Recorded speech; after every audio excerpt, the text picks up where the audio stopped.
ስሙ።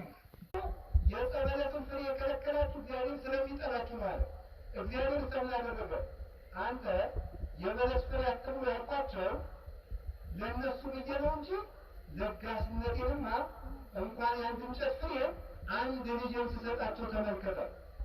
ዲያብሎስን ዘለፈው ሬስቲ መድኃኒተ ወአግሂድ ቦቱ ልጄን ለተዋሕዶ ንቄ ተዋሕዶን በልጄ ተዋሕዶ ስጋዊ መድኃኒትን አድርጌ ዓለምን አድኜ የዲያብሎስን ውሸቱን እገልጥበታለሁ ብሎ በነቢዩ በዳዊት እንዳስነገረ አንድ ልጁን ሰጠን።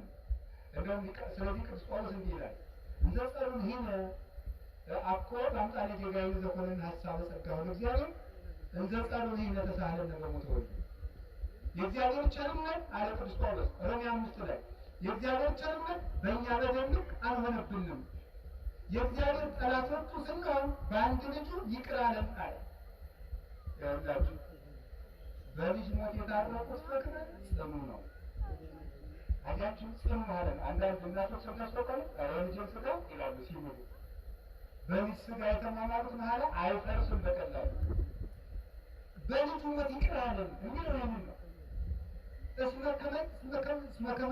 መጠነ አፍቀረነ እግዚአብሔር ይህንን ያህል ወደደን አለ በልጁ ደም እስኪታረቀን ድረስ አለ። ወተዋህደ እግዚአብሔር ሁሉ ዓለምን በወልዱ እግዚአብሔር በአንድ ልጁ ዓለምን ከራሱ ጋር አስታረቀ።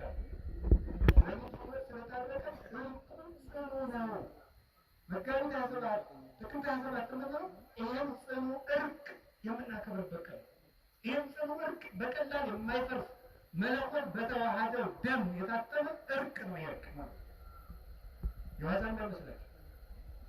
እግዚአብሔር ወልድ ሳይሆን ራሱን ለተዋህዶ ሰጠው።